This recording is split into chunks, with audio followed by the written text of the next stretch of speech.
السلام علیکم ورحمۃ اللہ وبرکاتہ.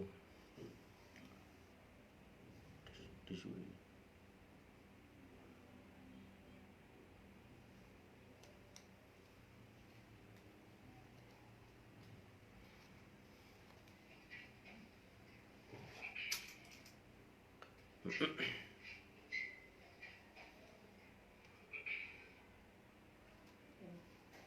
اللہ. السلام علیکم ورحمۃ اللہ وبرکاتہ. الحمدللہ الحمدللہ وحدہ والصلاة والسلام علی من لا نبی بعد. اما بعد فاعوذ باللہ السمیع العلیم من الشیطان الرجیم من ہمزہ ونفخہ ونفثہ. بسم اللہ الرحمن الرحیم. الف لام میم ذلک الکتاب لا ریب فیہ هدى للمتقین الذين يؤمنون بالغیب ويقيمون الصلاة ومما رزقناهم ينفقون والذين يؤمنون بما أنزل إليك وما أنزل من قبلك وبالآخرة هم يوقنون أولئك على هدى من ربهم وأولئك هم المفلحون. إن الذين كفروا سواء عليهم أنذرتهم أم لم تنذرهم لا يؤمنون. ختم الله على قلوبهم وعلى سمعهم وعلى أبصارهم غشاوة ولهم عذاب عظيم. لأمري واحلل عقدة من لساني يفقه قولي. الحمد لله الذي هدانا لهذا وما كنا لنهتدي لولا أن هدانا الله. حمدا كثيرا طيبا مباركا فيه کما یحب ربنا ویرضا. محترم ناظرین اکرام، محترم طالب علموں، السلام علیکم ورحمۃ اللہ وبرکاتہ. جیسا کہ ہم جانتے ہیں کہ سلسلے وار سورہ بقرہ کی تفسیر الحمدللہ ہم آپ کے سامنے پیش کر رہے ہیں. سورہ بقرہ، اس میں ہم نے کل کی گفتگو کے اندر اللہ تعالیٰ کی توفیق سے جو ہے سورۃ الفاتحہ کو مکمل کیا تھا، اور الف لام میم کے یہ جو 3 حرف ہیں، یہ جو 3 حروف ہیں، حروف مقطعات، اس کے بارے میں کچھ باتیں ہم نے سمجھی تھیں. آج کی گفتگو اور آج کی تفسیر جو ہماری شروع ہو رہی ہے، ذالک الکتاب لا ریب فیہ ہدی للمتقین، یہ قرآن مجید کا بڑا زبردست اور بڑا عظیم اسلوب ہے کہ قرآن مجید جب یہاں سے اپنی بات شروع کر رہا ہے تو فرمایا کہ ذالک الکتاب لا ریب فیہ، یہ کامل کتاب ہے. ذالک الکتاب، یہ کامل ایک مکمل کتاب ہے، کیونکہ الف لام کا یہاں فائدہ ہے. اور اکثر آپ ترجمے میں دیکھیں گے کہ یہ لکھا ہوگا کہ یہ کتاب ہے جس میں شک نہیں ہے، لیکن ہم یہاں ترجمہ کریں گے یہ ایک کامل کتاب ہے، یہ ایک مکمل کتاب ہے جس میں کوئی جو ہے وہ شک نہیں ہے. اس کی وجہ یہ ہے کہ انسان جب بھی کوئی کتاب لکھتا ہے اور انسان جب بھی کوئی تحقیق کرتا ہے تو اس کی گفتگو میں، اس کی تحقیقات کے اندر جو اس کی جو اسٹیٹمنٹس ہوتی ہیں، ان میں صحت اور غلطی کے ہزارہ امکانات موجود ہوتے ہیں. بہت ساری باتیں صحیح بھی ہوتی ہیں اور بہت ساری باتیں غلط بھی ہوتی ہیں، لیکن رب العزت والجلال نے یہاں اپنی کتاب کے حوالے سے اس بات کو وضاحت کر دی، اس بات کی، اور اس بات کو واضح کر دیا کہ یہ کامل کتاب ہے، اس میں کوئی شک نہیں ہے. یعنی اس کتاب کے اندر جو بھی کوئی پڑھے گا، اس کتاب کو سمجھے گا، اس چیز کو اپنے ذہن سے خارج کر لے کہ یہاں پر کوئی شک کی بات ہوگی. ہرگز نہیں، یہاں کسی قسم کی بھی کوئی اس کتاب کے اندر ڈاؤٹ نہیں ہے، بلکہ یہ تنزیل من رب العالمین ہے کہ اس کا اتارے جانا اللہ تعالیٰ کی طرف سے. اللہ تعالیٰ کی توفیق سے میں نے اسلام کے ساتھ ساتھ، قرآن و حدیث کے ساتھ ساتھ دیگر مذاہب کو بھی دیکھا ہے، خصوصاً عیسائیت اور ہندوازم، یہ میرے بڑے جو ہے ایک موضوع رہے ہیں۔ کرسچینٹی کے حوالے سے جو اس وقت موجودہ دور کی جو اس وقت جو بائبل ہے، یہ بائبل کو دیکھتے ہیں شکر کیا ہے، وہ کس طرح سے ہے کہ وہاں پر یہ بات لکھی ہوئی ہے کہ خداوند کریم نے زمین اور آسمان کو پیدا کیا، زمین آسمان کو پیدا کر دیا، پھر خداوند کریم نے دن اور رات کو پیدا کیا، دوسرے دن خداوند کریم نے دن اور رات کو پیدا کیا، پھر تیسرے دن جو ہے وہ خداوند کریم نے جو ہے نا وہ جڑی بوٹیوں کو اور پیڑ پودوں کو پیدا کیا، اور چوتھے دن خداوند کریم نے دو بڑے بڑے نیروں کو پیدا کیا ہے۔ نیر سے مراد سورج اور چاند ہے۔ کتابی لا ریب فیہ من رب العالمین، اس کتاب کا اترنا جو ہے اللہ تعالیٰ کی طرف سے ہے، اور اس میں کوئی شک نہیں کہ یہ رب العالمین کی طرف سے ہے۔ یہ تو عزیزان گرامی، تو اس کتاب کے اندر کوئی شک نہیں ہے، اور یہ بھی یاد رکھیں کہ یہ کتاب ایسا معجزہ ہے کہ رسول اللہ صلی اللہ علیہ وسلم کے دور میں جس اصلی صورت کے اندر موجود تھا، الحمدللہ آج بھی یہ کتاب اپنی اصلی صورت کے اندر ہمارے سامنے جو ہے موجود ہے۔ ہم اس بات پر انشاءاللہ تعالیٰ آگے آپ کے سامنے کچھ واقعات میں نقل کروں گا انشاءاللہ۔ آیت نمبر 23 اور 24 کے اندر جب ہم پڑھیں گے تو انشاءاللہ تعالیٰ کچھ باتیں آپ کے سامنے اس کتاب کے معجزے کے حوالے سے اور اس کتاب کی حفاظت کے حوالے سے آپ کے سامنے وہ باتیں آئیں گی۔ فرمایا الذین یؤمنون بالغیب، الذین وہ لوگ یؤمنون جو یقین لاتے ہیں، بالغیبی یعنی وہ لوگ جو غیب پر ایمان لاتے ہیں، چھپی ہوئی چیزوں پر ایمان لاتے ہیں۔ اس سے پہلے میں آپ کے سامنے یہ بات بھی رکھتا چلوں کہ یہاں پر جو فرمایا کہ ذالک الکتاب لا ریب فیہ ھدی للمتقین، کہ یہ کتاب دراصل ہدایت متقین کے لیے۔ اچھا، قرآن مجید نے ایک جگہ پر سورہ آل عمران سورہ نمبر جو ہے وہ 3 کے اندر اور آیت نمبر 4 میں یہ فرمایا کہ ھدی للناس، کہ یہ کتاب لوگوں کے لیے ہدایت ہے۔ لوگوں کے لیے ہدایت کیوں کہا اور ھدی للمتقین یہاں کیوں کہا گیا ہے؟ تو ذہن میں رکھے کہ لوگوں کے لیے ہدایت اس لیے کہا گیا کہ یہ تمام لوگوں کے لیے ہدایت ہے۔ یہ ہدایت تمام لوگوں کے لیے، چاہے کوئی کافر ہو، چاہے کوئی مشرک ہو، چاہے کوئی منافق ہو، چاہے کوئی مسلمان ہو، مسلم ہو، چاہے کوئی مومن ہو، چاہے کوئی متقی ہو، یعنی جتنی بھی کیٹیگری ہیں دنیا کے اندر انسانوں کی پائی جاتی ہیں اور جنوں کی پائی جاتی ہے، ان سب کے لیے یہ کتاب کیا ہے؟ ہدایت ہے۔ لیکن فرمایا اس ذالک الکتاب لا ریب فیہ کے بعد فرمایا ھدی للمتقین۔ یہ اس لیے کہا گیا ہے کہ یاد رکھیں کہ منزل مقصود تک وہی شخص پہنچتا ہے کہ جو ہدایت کو حاصل کر کے اس کے اوپر عمل کرتا ہے، اور عمل کرنے کے بعد اس کی بتائی ہوئی تعلیمات پر چلتا ہے، تو دراصل منزل مقصود پر بھی یہ کام کر رہے ہیں۔ قرآن مجید نے باقاعدہ سورۃ الانسان، اور اس کا دوسرا نام ہے سورۃ الدہر، ان لوگوں کے حوالے سے قائم کی کہ جو لوگ صرف زمانے کو ہی سب کچھ سمجھتے ہیں۔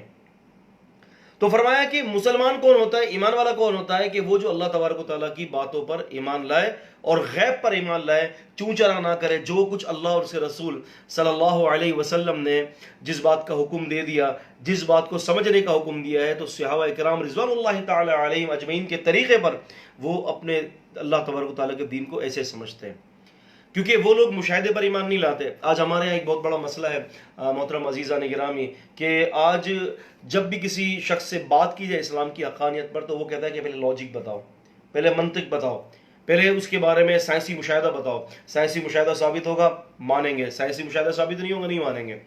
تو یعنی یہ سمجھ لیں کہ یہ عجیب قسم کی ایک بات ہے کہ دین اسلام کو پرکھنے کے لیے یؤمنون بالغیب کا جو تقاضا تھا وہ ختم ہو گیا۔ آج آپ دیکھیں نا یہ باباؤں کی کہانیاں، اور یہ جو پامسٹ ہوتے ہیں، نجومی ہوتے ہیں، اور اس قسم کے جو لوگ ہوتے ہیں، وہ کیا ہے ان کا معاملہ کیا ہوتا ہے کہ حدیث کے اندر نبی علیہ الصلوۃ والسلام فرماتے ہیں کہ من اتی کاہنا فصدقوا بما یقول فقد کفر بما انزل علی محمد صلی اللہ علیہ وسلم، کہ جو شخص نجومی کے پاس آیا اور اس نجومی کی بات کی تصدیق کر لی، رسول اللہ صلی اللہ علیہ وسلم فرماتے ہیں کہ وہ شخص نبی علیہ السلام پر اترے ہوئے دین کا اس نے انکار کر دیا، یعنی وہ دین اسلام کا کافر ہو گیا اور دین اسلام سے باہر نکل کر مرتد ہو چکا ہے۔ کیوں؟ کہ وہ شخص کیا کر رہا ہے؟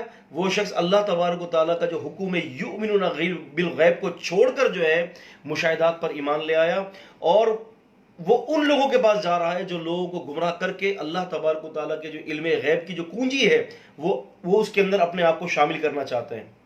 آپ دیکھتے ہیں نا کہ اگر آپ نجومی کے پاس جاتے ہیں، آپ کے سامنے وہ بیٹھے گا، آپ سے بات کرے گا کہ جی مجھے پتا ہے کہ آپ کیا کھا کر آئے ہو، مجھے پتا ہے کہ آپ کیا جناب علی آپ نے گھر کے اندر کیا کیا، مجھے پتا ہے کہ آپ کی کتنی بیویاں ہیں، آپ کے کتنے بچے ہیں، آپ کے والدین حیات ہیں کہ نہیں ہیں، یہ ساری باتیں آپ کو کہے گا، اور آپ بہت زیادہ متاثر ہو جائیں گے کہ او ہو یہ تو کتنا بڑا ولی ہے یہ بابا، یعنی ولایت کے کتنے بڑے اعلیٰ مقام پر ہے کہ یہ آپ کو وہ باتیں بتا رہا ہے کہ آپ نے تو کبھی ان کے سامنے ذکر ہی نہیں کیا۔ تو محترم طالب علموں، اس بات کو یاد رکھیں کہ اس قسم کی باتیں بتانا یہ ولایت کا اعلیٰ مقام نہیں ہے، بلکہ یہ وہ مقام ہے کہ جس کو اللہ نے اسفل سافلین سے تعبیر دیا۔ کیوں؟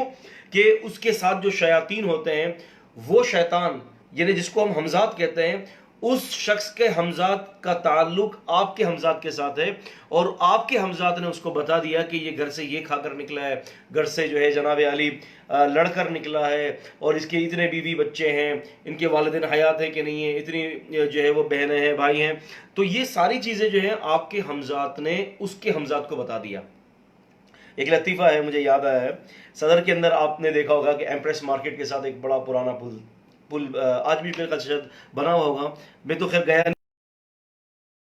جب میں ڈیفینس جاتا تھا دورہ تفسیر کرنے کے لیے تو میں اس پل کی طرف ضرور اس پر چڑھتا تھا، تو مجھے ابھی بھی یاد ہے کہ وہ پل کے اوپر جو ہے نا یہ طوطے جو ہوتے ہیں، پیروٹس جو ہوتے ہیں، اس کو لے کر بہت سارے لوگ بیٹھا کرتے تھے چھوٹے سے جو ہے نا ٹھیے پر، اور چھوٹے چھوٹے جو ہے نا انویلپ اس کے اندر اس پہ رکھے ہوئے ہوتے تھے لفافے، اور بھائی کوئی شخص آ جاتا کہ جناب علی مجھے یہ پوچھ رہا ہے کہ میری جو ہے وہ آگے کی تقدیر کیسی ہوگی، تو جناب علی اس نے کیا کرنا ہے کہ وہ آپ سے جو ہے 10 روپے لینا ہے، 20 لینا ہے، 25 لینا ہے، وہ اس کر کے جو طوطے کو بٹھاتا، توڑتا، کوئی بھی لفافہ اٹھا لیتا تو لفافہ اٹھانے کے بعد پڑھ کے بتا دیتا کہ جی تمہارے آگے قسمت کے اندر ایسا ہے۔ تو یہ غیب دانیاں ہوتی ہیں، جبکہ یہ یؤمنون بالغیب کا یہ قاعدہ نہیں ہے۔ تو مجھے ابھی تک یاد پڑتا ہے کہ ایک صاحب نے مجھے ذکر کیا کہ ایک صاحب ایک نجومی کے پاس گئے اور کہہ رہے کہ جی ذرا میرا ہاتھ دیکھ کے بتائیے کہ میری آگے قسمت میں کیا ہے۔ وہ ہاتھ پڑ رہا تھا تو پیچھے سے اس آدمی نے اس کو رکھ کر تھپڑ رسید کر دی۔ تو اس نے نجومی نے کہا کہ مجھے تھپڑ کیوں ماری؟ تو اس نے کہا کہ بھائی تمہیں اتنا نہیں پتا کہ میں تمہیں تھپڑ مارنے والا ہوں، اور تم اتنی دور کی باتیں مجھے بتا رہے ہو کہ میری قسمت میں کیا ہے، اور میں کیا کروں گا، اور میری شادی کس سے ہوگی، میرے بچے کتنے ہوں گے، میرا کاروبار کیسا ہوگا۔ تو ذرا ان لوگوں کو کہ جو ٹھیا لے کر بیٹھے ہوئے ہوتے ہیں، طوطوں کے ذریعے فال معلوم کرواتے ہیں، زندگی کا حال معلوم کرواتے ہیں، تو بھائی تم اپنا خود کا حال معلوم کروا لو کہ تمہاری قسمت میں کیا ہے، تم کیا کرو گے، تمہاری تو زندگی جو ہے نا وہ صدر کے پل کے اوپر گزر چکی ہے۔ تو اس قسم کی باتیں کیا ہیں؟ یؤمنون بالغیب کی نفی ہے۔ یؤمنون بالغیب کیا ہے؟ میں آپ کو ایک حدیث سناتا ہوں۔ رسول اللہ صلی اللہ علیہ وسلم جب معراج سے جو ہے وہ تشریف لائے، یہ صحیح مسلم کے اندر حدیث ہے، آپ صلی اللہ علیہ وسلم جب معراج سے تشریف لائے تو سیدنا ابو بکر رضی اللہ تعالیٰ عنہ کو ابو جہل نے یہ کہا کہ تمہیں معلوم ہے کہ آپ کے جو ساتھی ہیں محمد صلی اللہ علیہ وسلم، انہوں نے کیا اعلان کیا؟ تو ابو بکر رضی اللہ عنہ نے فرمایا کہ بھئی کیا اعلان کیا؟ تو ابو جہل نے کہا کہ جی انہوں نے یہ اعلان کیا ہے کہ رات کے کچھ حصے میں آپ جو ہے وہ بیت المقدس تشریف لے گئے، مکہ سے بیت المقدس، پھر بیت المقدس سے مکہ واپس آئے، اور رات کے کچھ حصے میں سبحان الذی اسری بعبدہ جو قرآن مجید نے ذکر کیا سورہ اسراء سورہ نمبر 17 کی آیت نمبر 1 میں۔ تو ابو جہل نے کہا کہ یہ کیسے ممکن ہے کہ ایک آدمی رات کے ایک حصے میں جاتا ہے، جبکہ ہزاروں کلومیٹر کا جانا اور ہزاروں کلومیٹر کا واپس آنا یہ ایک بہت بڑا سفر تھا، جو اس دور میں جبکہ سواری کے لیے گدھا، گھوڑا اور اونٹ ہوتے تھے سواری کے لیے، تو ان تینوں چیزوں پر جو ہے اگر کوئی بندہ جاتا ہے تو اس وقت پاسبل نہیں تھا کہ کوئی شخص اتنے دور کا سفر کر کے، ہزاروں کلومیٹر کا سفر کر کے جائے بھی اور واپس بھی آ جائے، یہ ممکن نہیں تھا۔ اب ابو جہل نے کہا کہ جی یہ کیسے ہو سکتا ہے؟ تو ابو بکر رضی اللہ تعالیٰ نے فرمایا کہ اگر رسول اللہ صلی اللہ علیہ وسلم نے اگر فرمایا تو بالکل ٹھیک ہے۔ تو پھر اس موقع پر ابو جہل نے ابو بکر رضی اللہ تعالیٰ عنہ سے یہ کہا کہ عقل سے سوچو کہ کیا ایسا ہو سکتا ہے؟ تو سیدنا ابو بکر صدیق رضی اللہ تعالیٰ عنہ نے فرمایا کہ اللہ کی قسم ابو بکر کی عقل تسلیم کرے کہ نہ کرے، ابو بکر کا ایمان تسلیم کرتا ہے کہ اگر یہ بات پیغمبر علیہ الصلوۃ والسلام نے فرمائی ہے تو حق کے سوا کچھ بھی نہیں ہے، یہ بات حق کے سوا کچھ بھی نہیں ہے، یہ حق ہے بات۔ کیوں کہ آپ کی کوئی بات سمجھ میں آئے، آپ کی سمجھ میں کوئی بات نہ آئے، اگر رسول اللہ صلی اللہ علیہ وسلم نے اس کا ذکر کر دیا ہے تو بس حق ہے۔